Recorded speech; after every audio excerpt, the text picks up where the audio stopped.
ఓం నమో వెంకటేశాయ. ఒక 2 అంశాలను గురించి ఇప్పుడు నేను మాట్లాడబోతా ఉన్నాను. ఒకటి నమ్మకం, 2 స్వార్థం. సో నమ్మకం అనేటువంటిది చాలా కాస్ట్లీ వస్తువు, చాలా తక్కువగా లభించేటువంటి వస్తువు సమాజంలో, కలియుగంలో. దాన్ని ఎవరి దగ్గర నుండి పడితే వాళ్ళ దగ్గర నుండి ఎక్స్పెక్ట్ చేయకండి.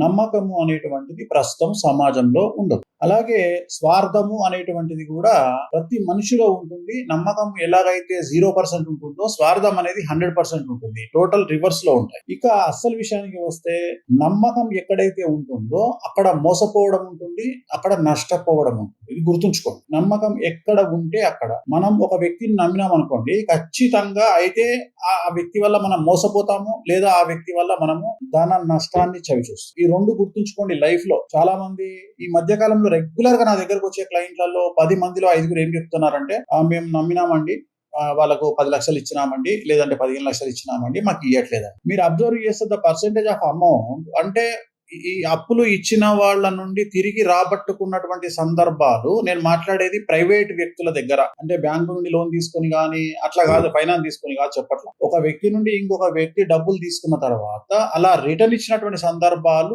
1000కి 5 మాత్రమే ఉన్నాయి. మీరు నమ్ముతారా? అంటే ద సక్సెస్ రేటు 5%.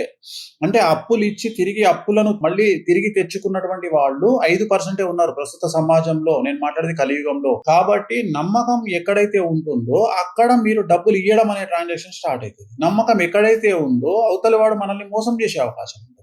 సో ఖచ్చితంగా మీరు నమ్మినారంటే అయితే నమ్మక ద్రోహం జరుగుతుంది. అది ఏ రకంగానన్నా ఉండొచ్చు. అలాగే డబ్బు ద్రోహం ఉంటుంది, అంటే డబ్బు నష్టం ఉంటుంది. కాబట్టి నమ్మకాన్ని పెంచుకోకండి, నమ్మకాన్ని ఉంచుకోకండి.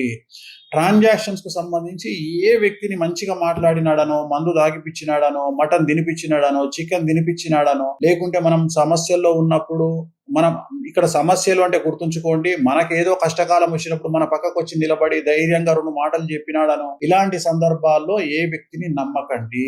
డబ్బును ఎంటర్టైన్ చెయ్యకండి, అప్పులు ఇయ్యకండి. ఒకవేళ మీకు వాళ్ళ మీద ప్రేమ ఉంటే, ఉదాహరణ మిమ్మల్ని ఒక వ్యక్తి వచ్చి 5 లక్షలు అడిగినాడు అనుకోండి అప్పు, చక్కగా తీసుకుపోయి 50,000 చేతిలో పెట్టి దండం పెట్టండి. అయ్యా ఇగో ఇంతే ఉన్నాయి నా దగ్గర, ఇస్తే ఇచ్చినావు, లేకుంటే లేదు అని చెప్పండి. సో చిట్టీలో వేసే వాళ్ళని నమ్మడము, అప్పులు తీసుకున్న వాళ్ళను నమ్మడము, సో విదేశాల్లో ఉండి మన వాళ్ళు కదా అని ఇండియాలో ఉండే వాళ్లకు డబ్బులు ఇచ్చి ఇన్వెస్ట్మెంట్ చేయించడము, విదేశాల్లో ఉండేవాళ్ళు ఇక్కడ ఉన్నటువంటి స్నేహితులను నమ్మి డబ్బు ఇన్వెస్ట్ చేయడాలు, సో ఇవన్నీ కూడా కలియుగంలో నిషేధము.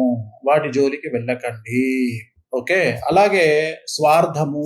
ఇక్కడ స్వార్థము అంటే స్వార్థము లేనటువంటి మనిషి ఉండడు. మనం ఒక వ్యక్తితో మాట్లాడుతున్నప్పుడు ఆ వ్యక్తితో మనకి ఏదో ఉపాయం అంటే పని ఉంటేనే మనం మాట్లాడతాము.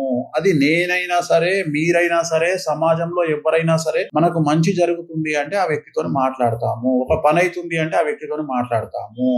సో ప్రపంచంలో స్వార్థం లేకుండా ఎవరు లేరు. ఈ స్వార్థాన్ని గమనించండి. ఇక్కడ ప్రేమలు, ఆప్యాయతలు లేవు. వాటికి చివరికి ఒక పెద్ద మనిషి అన్నట్లుగా మానవ సంబంధాలన్నీ ఆర్థిక బంధాలే అన్నట్లుగా ప్రతి రిలేషన్ను మనము డబ్బుతో ఇచ్చిపుచ్చుకోవడంతో ముడిపెట్టినాము. ఒక కొడుకు తను అడిగింది తండ్రి ఇవ్వకపోతే తండ్రి మీద కోపం వస్తుంది. ఒక కూతురుకు తను అడిగినటువంటి వస్తువు ఇవ్వకపోతే తల్లి మీద కోపం వస్తుంది. అంటే ఇక్కడ ప్రేమకు డెఫినేషన్ ఏముంది? ప్రేమ అనేది పక్కకి వెళ్ళిపోయి ఇచ్చిపుచ్చుకోవడం స్టార్ట్ అయింది. ఎక్కడ నేను రిలేషన్ల గురించి కూడా మాట్లాడుతున్నా. అంటే ఇప్పుడు ఉదాహరణ, కొడుకు సెల్ ఫోన్ అడిగినాడు, తండ్రి ఇప్పియలేదు, కొడుకుకు కోపం.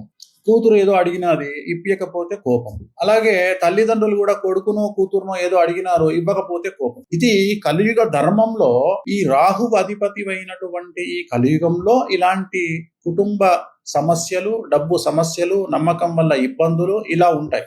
సో ఇది కలియుగంలో ఇవన్నీ కూడా స్వార్థమైన, నమ్మకమైన ఇవన్నీ మోసపోవడానికి కారణాలైతాయి. స్వార్థం అనేటువంటిది కూడా మనం ప్రేమ అనుకొని మోసపోయే అవకాశం ఉంటుంది. నమ్మకాన్ని తీసుకొని మనం డబ్బులో ఏదో ఒకటి పోగొట్టుకునే అవకాశం ఉంది. కాబట్టి రిలేషన్లను కానీ దేన్ని కూడా చాలా క్యాలిక్యులేటెడ్ గా ఆలోచన చేయండి. ప్రతిదీ అనుమానంగా చూస్తూ రిలేషన్ మెయింటైన్ చేయండి. అనుమానం పెట్టినాకనే రిలేషన్ మెయింటైన్ చేయండి. ఒక వ్యక్తిని నమ్ముతున్నామంటే 100 సార్లు ఆలోచించండి, 100 సార్లు డౌట్ పడండి. సో రిస్క్ తీసుకునే నమ్మకం వద్దు. అంటే డబ్బు రిస్క్ కానీ, పని రిస్క్ కానీ, ఆస్తి రిస్క్ కానీ, ఏ రిస్క్ తీసుకునే నమ్మకాన్ని వదిలేయండి. ఆ నమ్మకం మంచిది కాదు. రిస్క్ లేని నమ్మకాన్ని పెట్టుకోండి. మీరు ఎంతమందినైనా నమ్మండి, బట్ రిస్క్ ఉండొద్దు. రిస్క్ ఉండొద్దు అంటే డబ్బు పోవద్దు, మీ మనశ్శాంతి పోవద్దు, మీ ఆస్తులు పోవద్దు. అలాంటి రిస్క్ తీసుకోండి, అలాంటి నమ్మకాన్ని పెట్టుకోండి. కానీ రిస్క్ తో కూడిన నమ్మకం నమ్మకాన్ని ఎవరి మీద పెట్టుకోకండి. ఓకే, అలాగే మీకు ఎవరో ఏదో చేస్తే అది ప్రేమ అని భావించకండి, దాన్ని స్వార్థంగా భావించండి, మీ జీవితాలు బాగుంటాయి.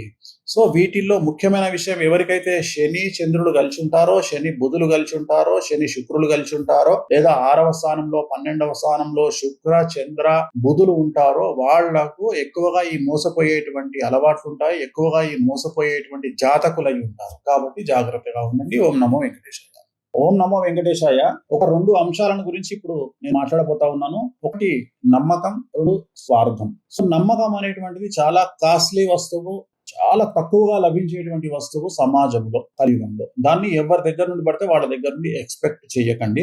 నమ్మకము అనేటువంటిది ప్రస్తుతం సమాజంలో ఉండదు. అలాగే స్వార్థము అనేటువంటిది కూడా ప్రతి మనిషిలో ఉంటుంది. నమ్మకం ఎలాగైతే 0% ఉంటుందో స్వార్థం అనేది 100% ఉంటుంది. టోటల్ రివర్స్ లో ఉంటాయి. ఇక అసలు విషయానికి వస్తే, నమ్మకం ఎక్కడైతే ఉంటుందో అక్కడ మోసపోవడం ఉంటుంది, అక్కడ నష్టపోవడం ఉంటుంది. ఇది గుర్తుంచుకోండి. నమ్మకం ఎక్కడ ఉంటే అక్కడ, మనం ఒక వ్యక్తిని నమ్మినాం అనుకోండి, ఖచ్చితంగా అయితే ఆ వ్యక్తి వల్ల మనం మోసపోతాము, లేదా ఆ వ్యక్తి వల్ల మనము మన నష్టాన్ని చవి చూస్తాం. ఈ 2 గుర్తుంచుకోండి. లైఫ్ లో చాలా మంది ఈ మధ్య కాలంలో రెగ్యులర్ గా నా దగ్గరకు వచ్చే క్లయింట్లలో 10 మందిలో 5 ఏం చెప్తున్నారంటే, మేము నమ్మినామండి, వాళ్ళకు 10 లక్షలు ఇచ్చినామండి, లేదంటే 15 లక్షలు ఇచ్చినామండి, మాకు ఇవ్వట్లేదండి. మీరు అబ్జర్వ్ చేస్తే ద పర్సెంటేజ్ ఆఫ్ అమౌంట్, అంటే ఈ అప్పులు ఇచ్చిన వాళ్ళ నుండి తిరిగి రాబట్టుకున్నటువంటి సందర్భాలు, నేను మాట్లాడేది ప్రైవేట్ వ్యక్తుల దగ్గర, అంటే బ్యాంకు నుండి లోన్ తీసుకొని కానీ అట్లా కాదు, ఫైనాన్స్ తీసుకొని కాదు చెప్పట్ల. ఒక వ్యక్తి నుండి ఇంకొక వ్యక్తి డబ్బులు తీసుకున్న తర్వాత అలా రిటర్న్ ఇచ్చినటువంటి సందర్భాలు 1000కి